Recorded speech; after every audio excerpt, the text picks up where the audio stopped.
Queridos, nós estamos nessa série, a série de palavras, pontes para o nosso destino.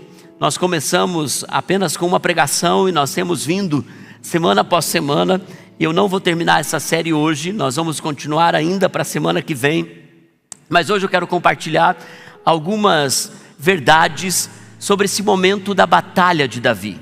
Se você está acompanhando a série, você entende o contexto, apesar de que se você não esteve em nenhuma das mensagens anteriores, o que eu aconselho você ir até o nosso canal do YouTube e poder ser ministrado por essas palavras. Você também pode hoje participar dessa mensagem, porque uma se conecta à outra, mas não é de forma isolada. Hoje você vai receber essa palavra, porque cada mensagem tem uma porção única da parte do Senhor. E nós temos falado desde o primeiro momento sobre como nossa história conta. E essas pontes que nos levam ao nosso destino são ambientes que Deus prepara antes da gente, em nós e também nos alcançando além de nós. Não se engane, tua história não para em você e não começou em você. Nós aprendemos sobre como Deus nos encontra para cumprir um propósito, como encontrou Davi lá no campo, lá no pasto, de uma história de rejeição. Deus escolhe porque estava no plano de Deus. A história de Davi não começa com ele, começa muito atrás, em outras gerações. Nós também aprendemos que no movimento de Deus, quando nós estamos no movimento de Deus, nós não precisamos manipular nada. Deus nos coloca na sua história sem nós precisarmos manipular. Nós aprendemos também sobre a importância que nós temos de escolher ser excelente nas pequenas coisas. Fazer coisas normais com excelência.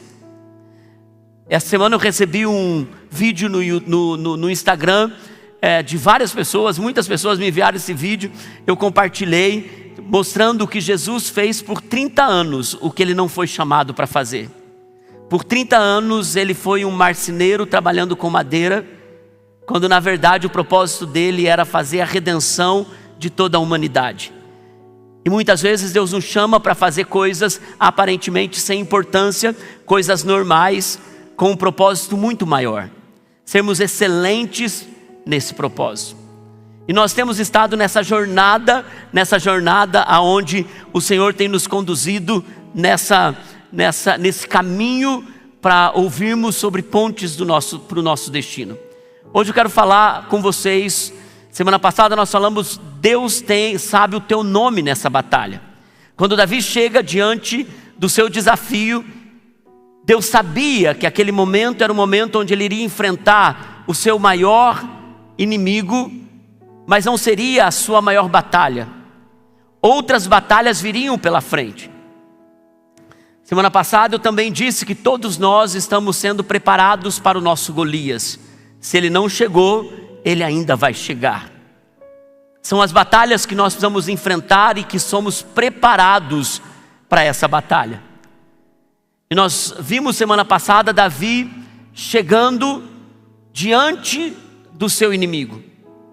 E hoje eu quero compartilhar com vocês algumas verdades que nos levam a refletir algumas mudanças de postura do nosso coração, mas também entender o plano de Deus nessa jornada.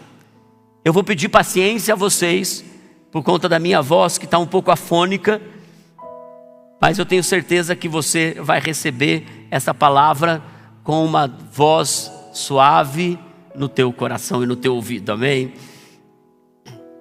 Vocês estão comigo, vida plena?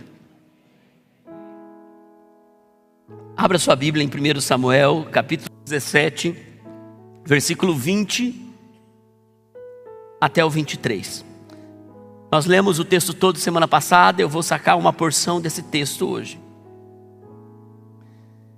Levantando-se de madrugada, Davi deixou o rebanho com outro pastor. Pegou a carga e partiu, conforme Jessé lhe havia ordenado, seu pai. Chegou ao acampamento na hora em que,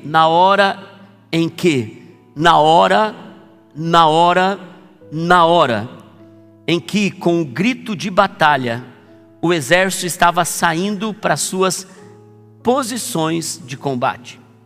Israel e os filisteus estavam se posicionando naquela hora que Davi chega. Em linha de batalha, eles estavam frente a frente. Davi deixou o que havia trazido com o responsável pelos suprimentos e correu para a linha de batalha para saber como estavam os seus irmãos.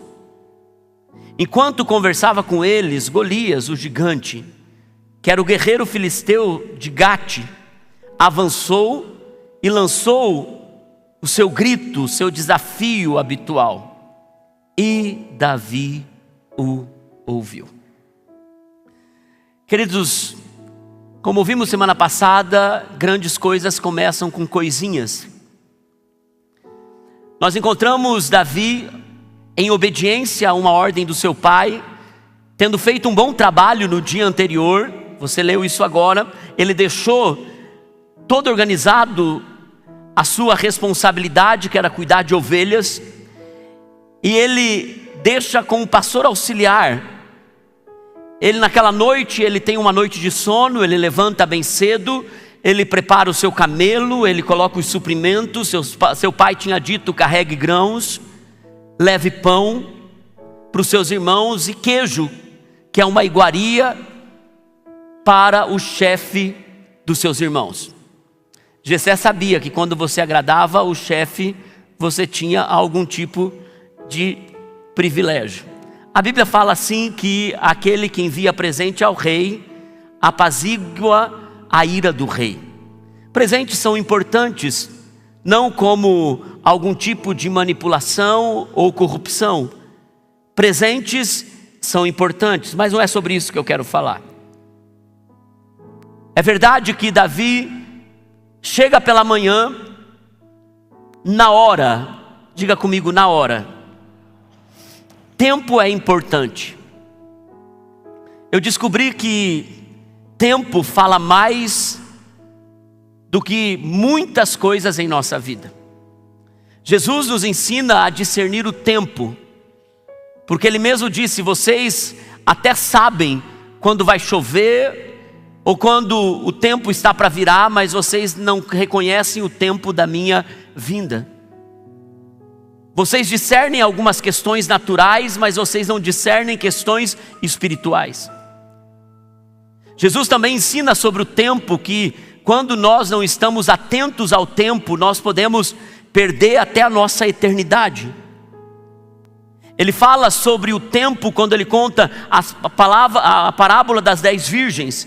Ele diz que haviam 10 virgens, 5 eram prudentes, 5 eram tolas. As 5 prudentes carregaram óleo extra, porque eles não sabiam quanto tempo ia demorar a vinda do noivo. As 5 tolas estavam distraídas, não estavam preocupadas com o tempo, e o noivo demorou para voltar, demorou para chegar. E quando ele chega, era tarde da noite. Então as que estavam prontas puderam seguir com ele, porque elas tinham óleo para sua lamparina.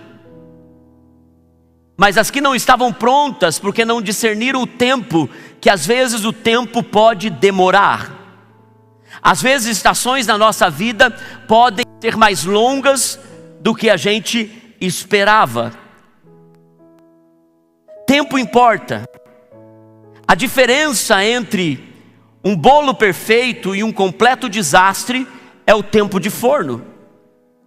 A diferença entre uma pessoa na frente da televisão esperando um gol acontecer é quando um jogador perde o tempo de passar a bola, ou perde o tempo de jogar direto para aquela pessoa que está na frente do gol, e você está ali dizendo: perdeu o tempo. Um louvor incrível e um louvor completamente desafinado é o tempo dos músicos. Se você soubesse o que fica no ouvido dos cantores e dos músicos enquanto eles estão aqui ministrando a gente, tem um tempo pim, pim, pim, pim, pim, no ouvido deles. Se eles soltassem, todos nós ficaríamos assim: meu Deus, como eles conseguem tocar com esse barulho no ouvido? Eu acho que isso se chama metrônomo. Tem, no ouvido deles. Mas tem gente que consegue perder o tempo mesmo quando tem um tempo.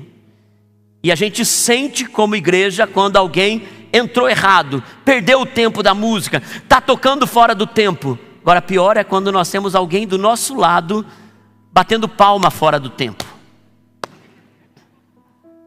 Ou quando alguém acha que canta e está cantando fora do tempo. Pessoa, todo mundo, e a pessoa canta alto, e geralmente quem está fora do tempo canta alto.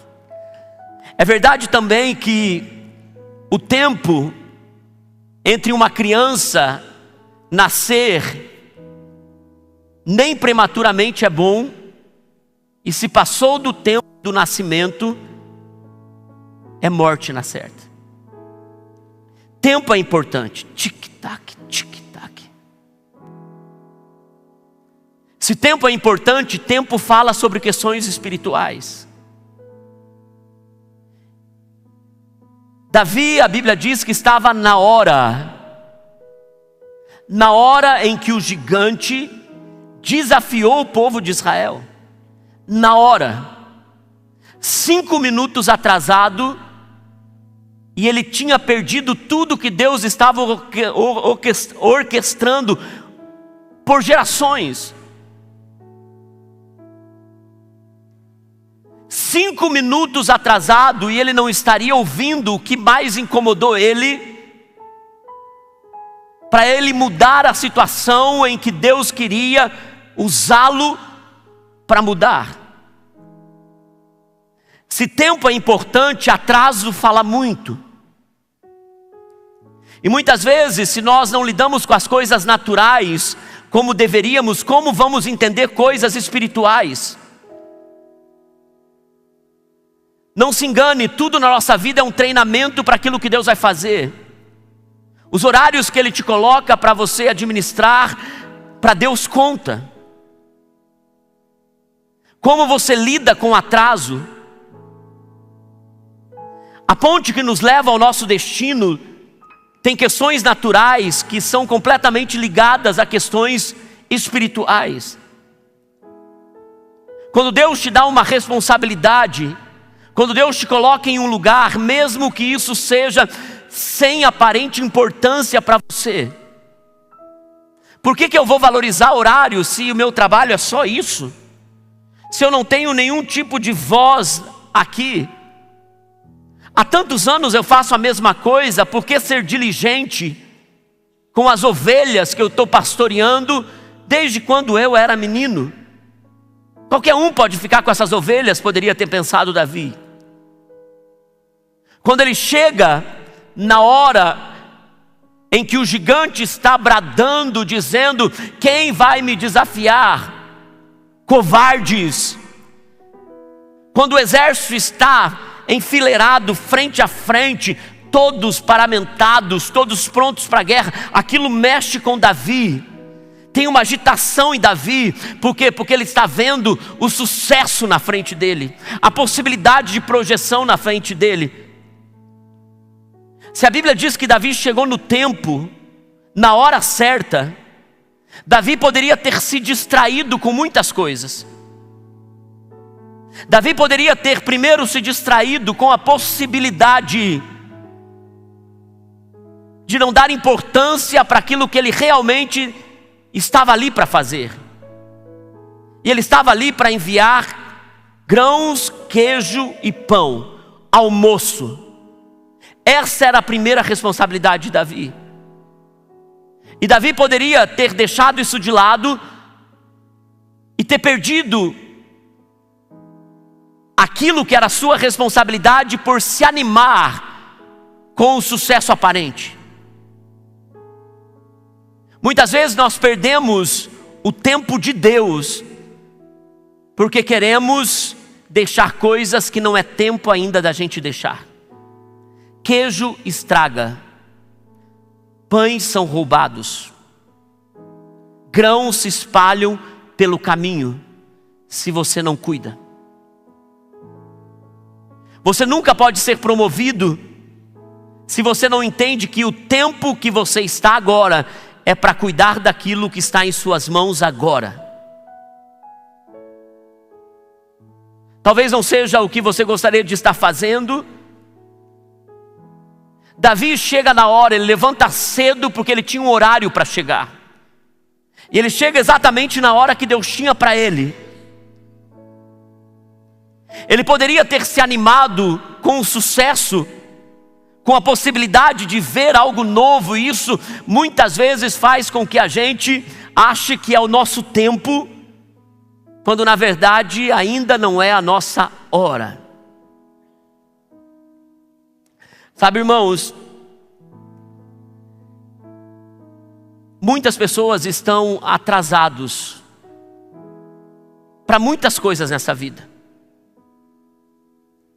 porque lidam com sua vida com o horário de coisas simples, com negligência. Horário de entrada no trabalho, horário de culto. Alguns decidiram que se o culto começa às 18, eu saio de casa às 18. Para que chegar no horário? Isso fala mais sobre você do que você pensa. E você está ensinando um padrão para os seus filhos, e você está honrando seu trabalho, o que traz sustento para sua casa. Você está honrando a Deus num culto que é para Ele. Não é um encontro de uma igreja, é um culto para Deus. Quando nós entendemos que atrasos para compromissos, tem gente que já tem um estigma, e essa pessoa sempre chega atrasado. E essa pessoa não adianta convidar porque ela vai realmente chegar atrasado. Então já é cultura, padrão. Isso fala mais sobre você do que você pensa. O pastor um dia me contou que ele tomou uma decisão, sua equipe pastoral estava chegando atrasado demais nas reuniões. Ele avisou uma vez, avisou duas, avisou três. Ele disse: vou trancar a porta. Ninguém entra depois de 5 minutos de tolerância. E começaram a chegar 3 que chegaram atrasados, que eram os que habitualmente chegavam atrasados. Eles bateram, mandaram mensagem pelo WhatsApp, ele não abriu, não viu as mensagens, ele não precisou falar nada. Nunca mais ele teve pastor chegando atrasado nas suas reuniões. Se o exemplo de Jesus é real, a gente não sabe nem a hora, nem o dia que ele vai voltar. E a gente precisa estar preparado, cumprindo pequenas tarefas no horário que nós precisamos cumprir. Eu não sei se você percebeu, se você está aqui conosco há muitos anos, nós não começamos nossos encontros atrasados. Se você, para honrar o nosso compromisso com Deus, nosso culto, não importa se a igreja está cheia, se alguns de vocês chegaram ou não, o culto não é para vocês. Nós estamos fazendo um culto para Deus. Davi, ele tinha um compromisso, uma responsabilidade interna. Irmãos, o brasileiro, ele tem uma dificuldade com o horário, mas isso também expressa uma negligência espiritual. Você sabe como começou esse movimento do atraso na cultura brasileira? As culturas do mundo ao redor não têm esse protocolo de atraso que nós temos. Quando os portugueses vieram colonizar o Brasil, eles chegaram aqui, eles queriam demonstrar com toda a sua pompa a importância e estabelecer então um certo tipo de protocolo de respeito. Então, quando eles convidavam os seus súditos para uma festa, os nobres portugueses diziam aos seus escravos para atrasarem a sua ida para a festa que eles mesmos convidaram. E quanto mais atrasado eles chegavam, ou seja, quanto mais os seus convidados ficavam esperando, mais importância aquele nobre tinha. Porque ele diz: todo mundo tem que me esperar chegar para a festa começar. Isso se tornou um padrão, como se aquela pessoa é tão importante que todos precisam esperá-la chegar para a festa começar. E tem muita gente que está atrasado para o seu destino, porque não está no horário, em pequenas tarefas nessa terra. Deus está te treinando. Deus está treinando você para o seu destino. Talvez uma cultura que a gente precisa aprender é: se o horário é aquele, 10 minutos antes eu estarei. Ninguém pode chegar, pode estar, eu estarei. Minha nora é do Canadá. Ela disse: meu Deus, eu estou aprendendo a falar para o meu esposo, será que está na hora da gente ir mesmo? Porque deu o horário da festa.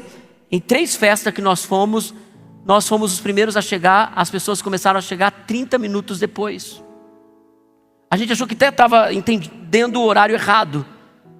E agora ela está dizendo assim: não, mas a gente não adianta chegar antes, ninguém vai chegar antes.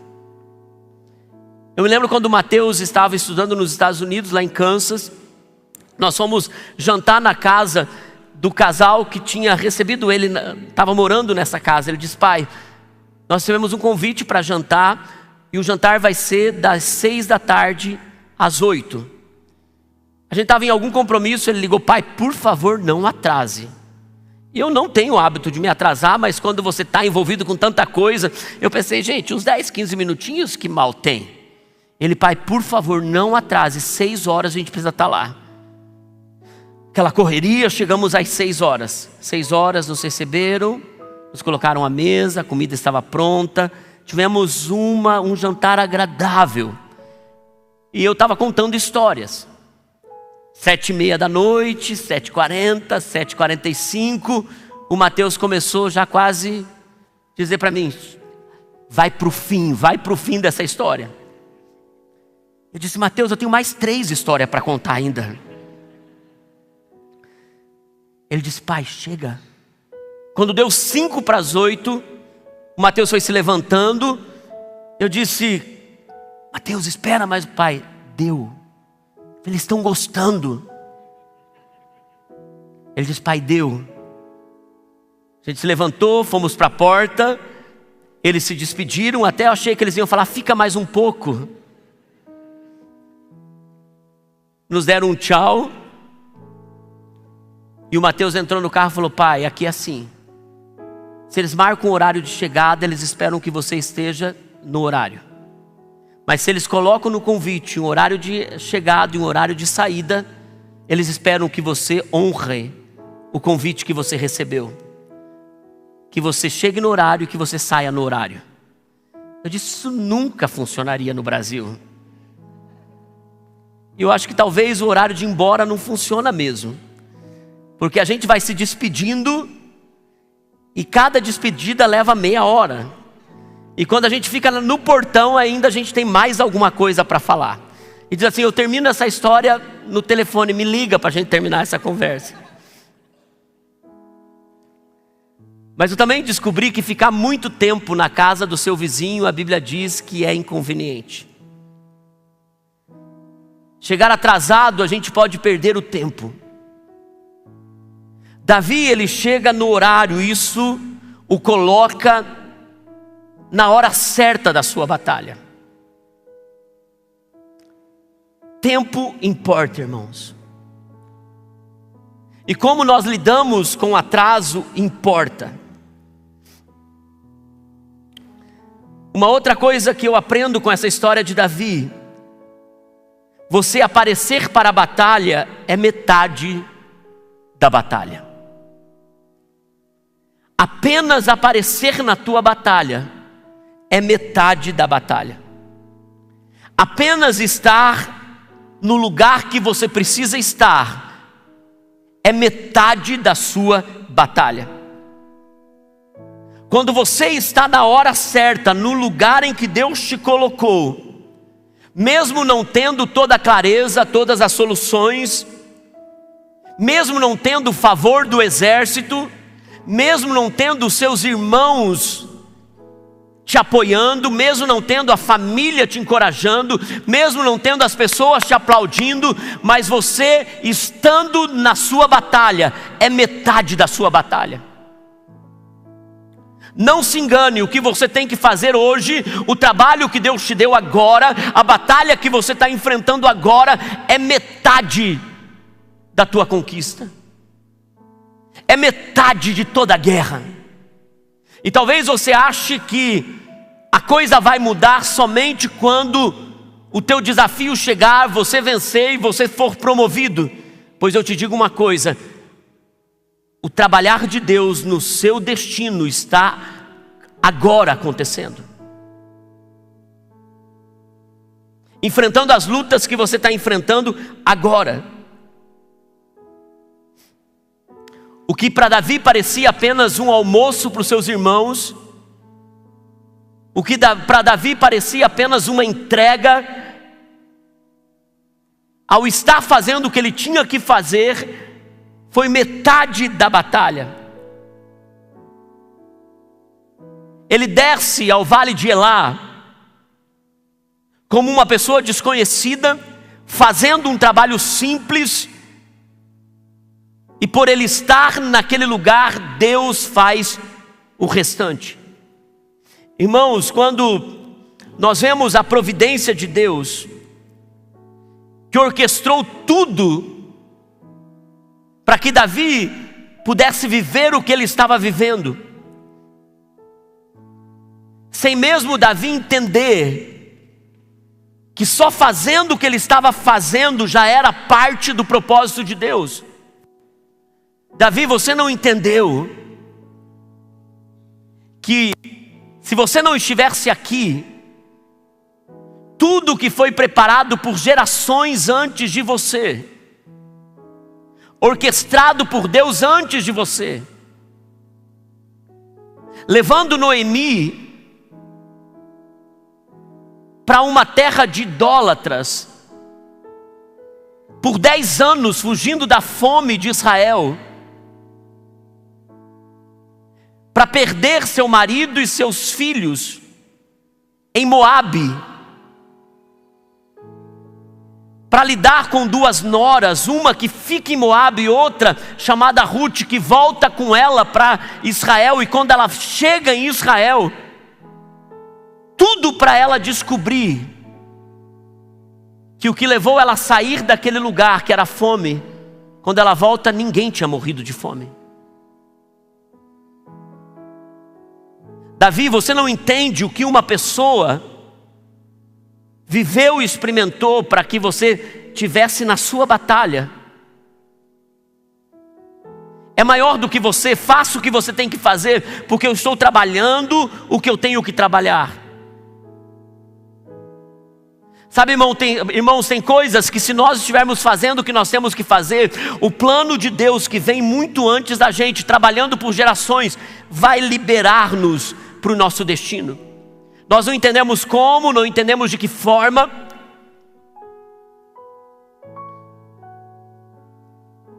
Quando minha mãe tinha 6 anos de idade, ela vivia numa família muito feliz. Seu pai era um presbítero da igreja Avivamento Bíblico, numa cidadezinha pequena do interior do Paraná. Um homem que era temente a Deus, um homem que construiu a igreja, um homem que era generoso. Meu avô tem um ataque do coração aos 40 e poucos anos de idade. E minha mãe, aos 6 anos, vê sua família se afastando da fé. Ela encontra meu pai, eles têm uma vida muito dura na roça. Eles cuidavam de uma fazenda até que a geada de 74, 75, fez com que muitas pessoas do norte do Paraná viessem tentar a vida na capital, e meus pais foram uma dessas pessoas. Vieram com roupa em um saco de estopa nas costas e algumas panelas. Ficaram vivendo humilhados em algumas casas, e eu cheguei aqui quando eu tinha 5 anos de idade. Algumas coisas que marcaram a minha infância, muito duras, aconteceu nesse movimento da gente vir para cá. Aqui nessa cidade, Deus me estabeleceu profissionalmente, eu conheci minha esposa, eu encontrei Jesus como meu Salvador. Eu senti o chamado de começar no ministério, e nós começamos no ministério como pastores de adolescentes, como líderes de adolescentes. Nós fizemos tantas viagens missionárias, levando os adolescentes para tantas cidades. Em uma dessas cidades, chamada Assis Chateaubriand, Lucélia, que está aqui, hoje é pastora de adolescentes, era nossa adolescente na época. Ao chegar em Assis Chateaubriand, nós conhecemos um pastor, que era parte do MFI, pastor Davi Souza. Em um dos dias, conversando com o pastor Davi Souza em Assis Chateaubriand, ele disse: Márcio, falei, pastor, me conte sua história de conversão. Ela disse: na verdade, meu pai se converteu. Se converteu em uma cidade chamada Borrasópolis. Eu falei: que engraçado, essa cidade é a cidade que minha mãe cresceu. E pastor Davi, ele disse: pois é, meu pai, alguém parou pelo meu pai, um homem preto, até na época rejeitado por muitos, mas esse homem parou pelo meu pai, e ele apresentou Jesus para o meu pai, e o nome desse homem, Sebastião Pena. Falei: não posso acreditar, esse é meu avô. E ele disse: não acredito, e nós ficamos tão emocionados, choramos. Nosso relacionamento foi tão especial. Eles estavam passando um momento difícil em Assis, nós trouxemos eles aqui para estarem conosco, na época ainda que éramos antes de abrir a Vida Plena. E eles sentiram um chamado de Deus de abrir uma outra igreja aqui, Igreja Família, aqui perto da gente. São amigos, caminham conosco, na mesma comunhão do MFI. Queridos, tem coisas que você não entende, e hoje na hora do louvor eu disse: Senhor, por que o Senhor fez tudo isso? Nos conectando, histórias que vão se entrelaçando. Será que foi pelo Davi? Talvez tenha sido pelos filhos do Davi, que ao virem para cá tiveram tremendas oportunidades. Um dos filhos dele trabalha na Apple nos Estados Unidos, uma é médica, outra engenheira.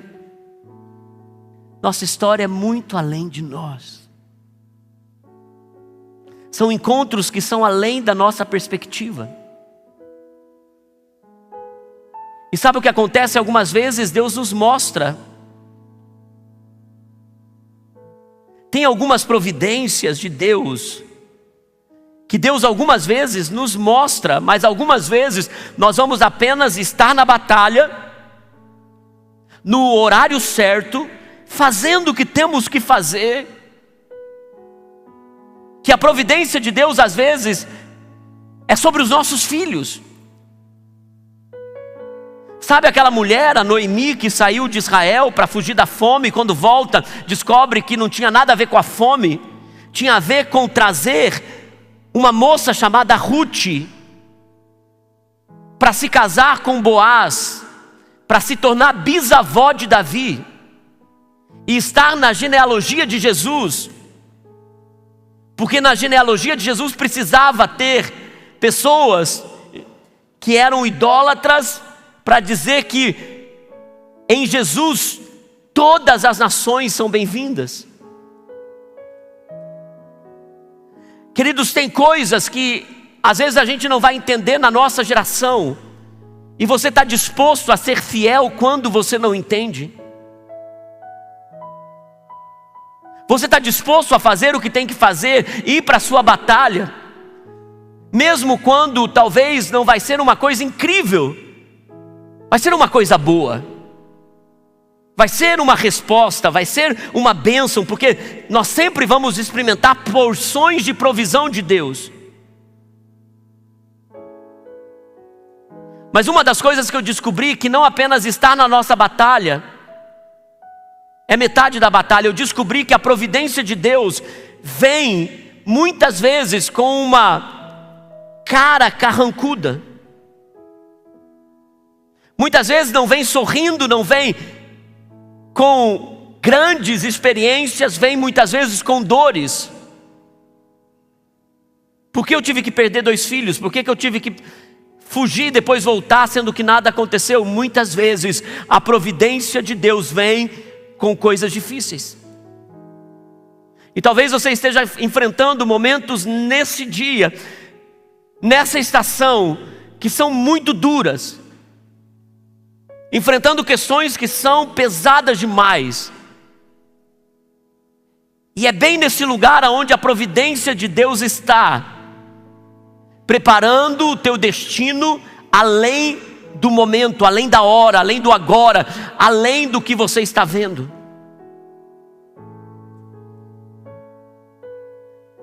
A providência de Deus, muitas vezes, ela se demonstra com coisas que não fazem sentido nenhum em nossa vida. Que sentido tem um menino ir lá entregar pão e queijo? Que sentido tem você simplesmente continuar fazendo o que tem que fazer se tem muitas coisas maiores para você viver? Irmãos, ninguém ensina sobre providência, mas a providência de Deus permite que você saiba que Ele é um Deus estrategista. E o próprio Senhor, Ele disse: eu levanto este e eu derrubo este. Eu sou o Deus e não há outro além de mim. Ele faz o que Ele tem que fazer. Eu quero lembrar você, vai ser maior do que o que você pensa, o que você vai viver. Vai ser muito maior do que o que você pensa. E os tempos de lágrimas, de dores, de angústias vão contar na sua história. Tempos de perda, rejeição, separação, divórcio, traição, falência vão contar na sua história. Se não na sua, para outros. Hoje pela manhã, estava aqui no primeiro culto, um casal que nós recebemos em nossa sala uns 3 anos atrás. Eu já chorei com muitas pessoas, eu e a Naine. Mas quando esse casal, que era pastor em uma suposta igreja, por 30 anos, inocentemente chegaram lá ainda muito jovens, e ainda muito jovens foi lhes pedido ou ordenado que ele fizesse vasectomia. Ele, num amor imaturo, pelo chamado, aceitou a proposta dessa suposta igreja. E por 30 anos serviram por uma situação muito difícil. Eles estavam em Nova York, pastoreando lá. Eles voltam para o Brasil sem nada. E quando chegam aqui no Brasil, eles que não tinham frequentado nunca uma igreja evangélica, somente a denominação que os prendeu por todos esses 30 anos, eles chegam aqui, eles começam a sentir a presença de Deus, e depois de 5 meses ou 6 meses frequentando nossos cultos, nos procuraram. E ao abrirem o coração, nós choramos juntos com a história. 30 anos. E eles mantinham o coração sincero diante de Deus. E diante de tanto choro, eles se envolveram com os nossos GCs. Em um outro atendimento, nós falamos que Deus podia curar o coração daquela mulher que queria tanto ter filhos. E a adoção nunca foi uma possibilidade para eles. E eles então decidem entrar na fila de adoção. Jesus dá um sonho para ela que ele tinha 3 filhos para ela. E eles sem condições financeiras para isso. Quando o juizado liga dizendo que tinham 3 irmãos, que eles poderiam desmembrar esses irmãos, ou eles tinham a possibilidade de adotar os 3. Ela lembrou do sonho, eles adotam as 3 crianças, Davi, Samuelzinho e a Ana. E eles trazem eles para cá. A igreja está dando todo o suporte para uma família que hoje precisa. A Bíblia diz que a igreja precisa cuidar dos órfãos, dos estrangeiros e das viúvas. Nós estamos fazendo o que podemos por essa família. Mas hoje, quando eles terminaram o culto, eles foram buscar as crianças no Kids e eles subiram. Falei, ué, vocês aqui? Vocês estavam no primeiro culto? Ele diz, não, é que eles queriam ficar no louvor. E as crianças adoraram, dançaram, ficaram ali. A Aninha ficava com a mãozinha para cima e eu fiquei olhando daqui para a Ana. E eu pensei, o que Deus faz com uma providência carrancuda, num sofrimento desumano, emocional de um casal, porque aquele casal estava na história dessas 3 crianças órfãs.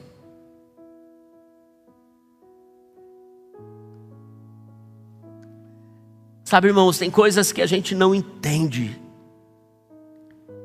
Nós passamos coisas que nem nós mesmos entendemos. Mas entender o tempo de Deus, sem ficar frustrados porque tem coisas que fogem da nossa perspectiva, daquilo que Deus sempre vai me abençoar. Algumas vezes nossa história vai precisar passar por momentos, no caso de Noemi, 10 anos, para voltar e recomeçar tudo, porque na vida dela tinha um propósito de Deus chamado Davi. Às vezes tem choros que são longos demais, pensando em histórias que são além da gente. E por último, o que me chama a atenção nessa história de Davi, eu continuo com ela semana que vem, mas por último, dentro da perspectiva de hoje, quando Davi chega naquele campo de batalha, a Bíblia diz que ele vê, mas não foi isso que o incomodou. É por isso que no versículo 23, olha o que diz lá no versículo 23. No versículo 23, 1 Samuel capítulo 17, versículo 23. Enquanto conversava com eles, Golias, o guerreiro filisteu de Gate, avançou e lançou o seu desafio habitual, e Davi o ouviu. A Bíblia poderia ter dito, e Davi viu, mas a Bíblia diz, e Davi o ouviu. Queridos, há uma grande batalha entre aquilo que você vê e aquilo que você ouve. E é interessante que o que Davi viu não incomodou tanto ele quanto aquilo que ele ouviu. Se a gente for para a base da nossa fé, a Bíblia diz que a fé vem pelo ouvir a palavra de Deus. E quando você ouve a palavra de Deus, você pode ter uma luta com aquilo que você vê. Se Davi tivesse olhado para a sua batalha, baseado por vista, se Davi tivesse olhado para aquele momento, para aquela hora, baseado nos olhos, ele teria desistido. Porque aquilo que fez o exército de Israel desistir, é porque eles viram o tamanho do inimigo. Aquilo que fez aquele exército se amedrontar, é porque eles viram o tamanho do gigante. Davi então decidiu tomar uma decisão naquele dia. Eu estou vendo, é impossível, eu não tenho condições nenhuma, eu sou um menino. Mas aquilo que eu estou ouvindo está me insultando. Aquilo que eu estou ouvindo está me tirando a paz. Aquilo que eu estou ouvindo está me incomodando. Então Davi se move, aquilo que ele ouve o fez se mover. Você não vai mudar aquilo que você não se incomoda. que você se acostuma, que você acha que não tem mais jeito de mudança. Você não vai agir quando você já disse para você mesmo: esse inimigo é invencível. Mas tem coisas que nos incomodam. Irmãos, eu não sei quantos de vocês já ouviram coisas que te deixaram quentes por dentro, que te deixaram irritados, coisas que fizeram vocês perderem o eixo e dizer: eu vou resolver isso. Não vai brincar comigo desse jeito, não vai falar com meus filhos desse jeito, não vai agir desse jeito, eu vou tomar uma atitude. Me lembro quando eu era pastor de jovens, olha o meu tamanho. Tinha um cara enorme que veio começar a fazer bagunça no meio dos jovens ali, e ele estava incomodando muito. Eu fiquei esperando, porque o sanguíneo ele espera um pouco, mas o tempo dele é muito curto. Já disse, sanguíneo, o sangue está fervendo. Eu não esperei os maiores da turma irem tomar uma decisão, irem lá resolver o caso. Eu saí da onde eu estava, eu fui, e daquele tamanho, do meu tamanho, olhando para o cara e dizendo: aqui você não vai fazer bagunça, não sei o que, ainda bem. E eu vi que ele estava respeitando demais, ele estava dizendo: não, vou sair. Quando eu olho para trás, tinha uns 2, 3 grandes assim, atrás, do tipo assim: pode falar, pastor, que nós estamos aqui com você.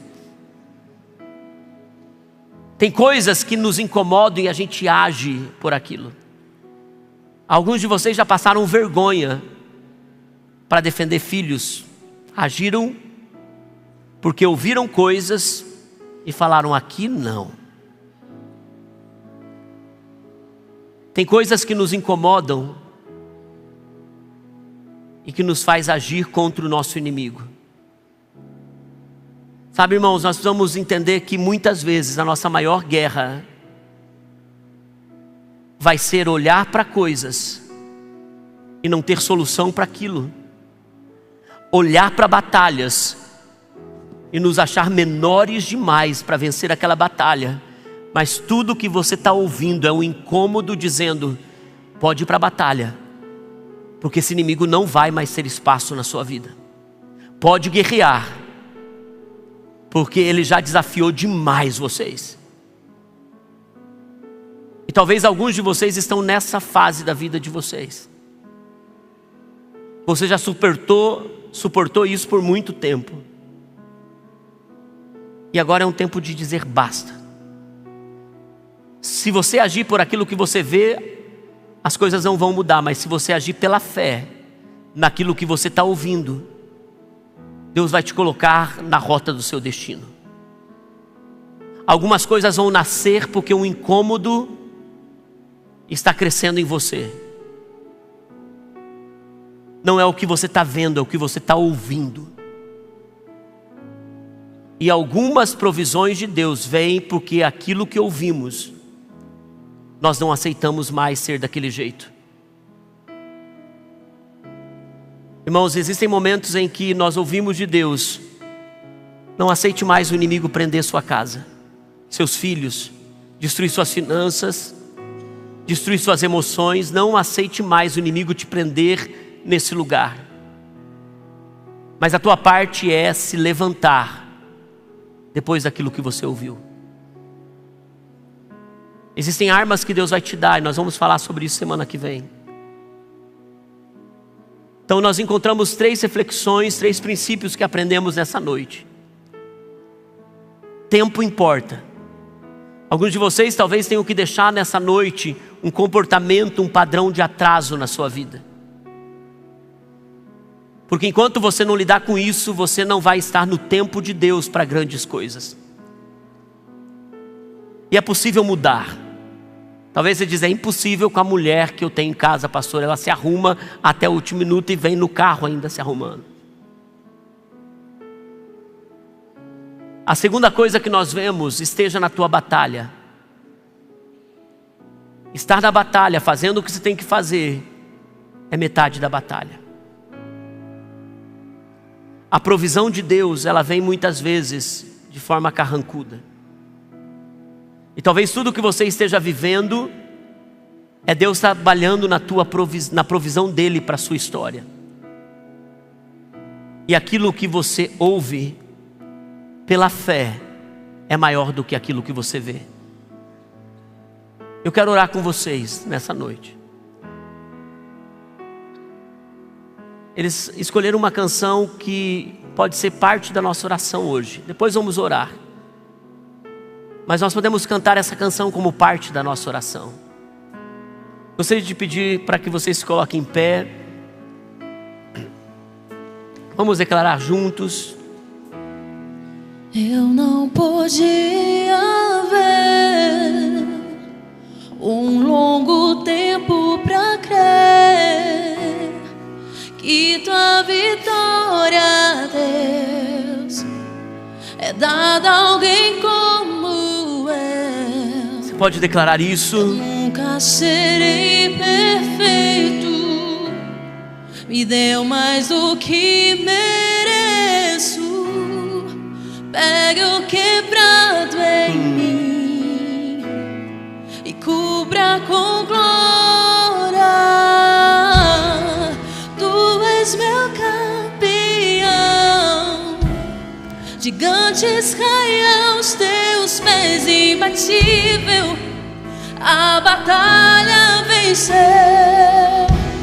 Eu sou quem dizes que eu sou, e hoje eu posso estar assentado no mais alto lugar, imbatível, com aquele que tudo venceu.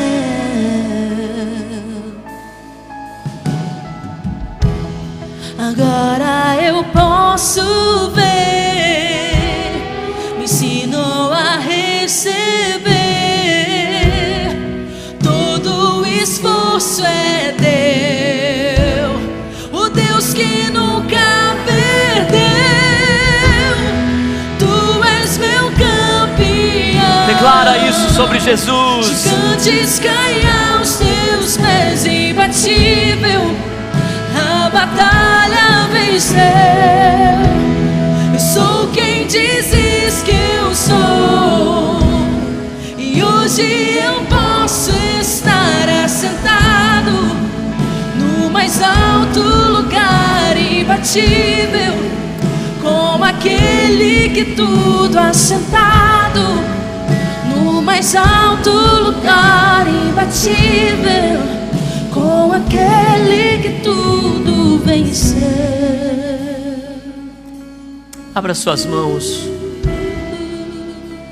Pai, nessa noite nós colocamos, Senhor, nós colocamos diante do Senhor nessa noite nosso coração, nossa história.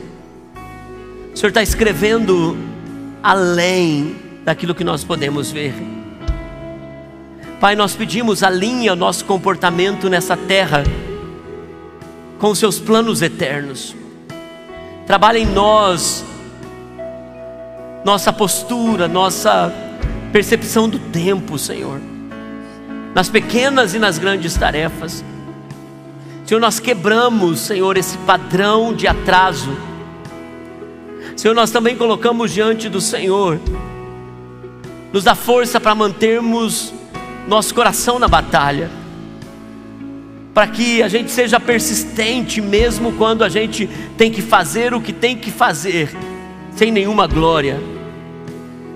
Pai, nós oramos para que a gente olhe para a Tua providência e mesmo sem ter soluções, confie que o Senhor nos colocou em um lugar de estarmos assentados em lugares altos. Senhor, o Senhor está trabalhando em nós enquanto enfrentamos nossa própria jornada. Senhor, eu oro nessa noite para que não tenhamos medo. O exército de Israel viu e fugiu, ouviu e fugiu. Davi ouviu e entrou na sua batalha. Senhor, eu oro para que, mesmo que nós estejamos vendo os desafios, nós possamos ouvir aquilo que nos traz desconforto para mudar o que precisamos mudar. Alguns têm áreas aqui, Senhor, que estão em momentos de mudança. Dá força àqueles que são fracos, dá força àqueles que não estão conseguindo vencer algumas áreas, no casamento, no trabalho, nas finanças, na questão espiritual. Aqueles que estão enfraquecidos, Senhor, porque percebem que o inimigo se levantou e se tornou maior do que eles acham que podem vencer.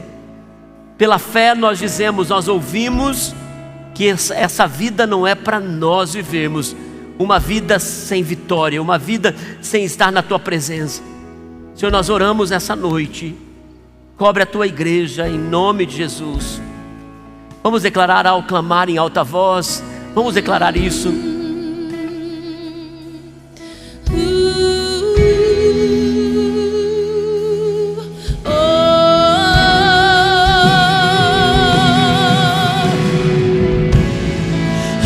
Clamar em alta voz, as muralhas vão ao chão.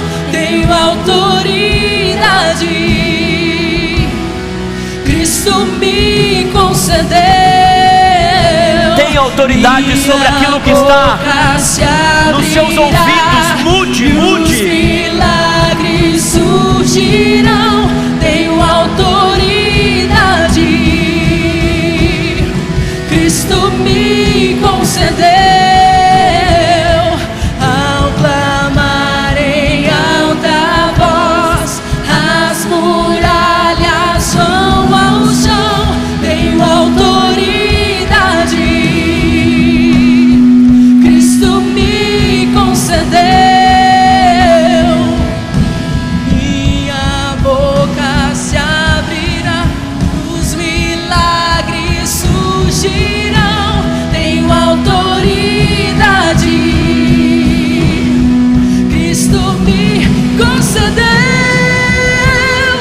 Tu és meu campeão, gigantes caem aos teus pés, imbatível, a batalha venceu. Eu sou quem dizes que eu sou, e hoje eu posso estar assentado no mais alto lugar, imbatível, com aquele que tudo assentado no mais alto lugar, imbatível, com aquele que tudo venceu. Amém, amém. Pode dar um aplauso para o Senhor nessa noite. Aleluia. Amém. Amém. Se você está aqui pela primeira vez, não vá para casa sem pegar uma lembrancinha nossa ali atrás. Deus abençoe, uma semana muito abençoada para todos vocês. Vão com Deus, abençoados em nome de Jesus.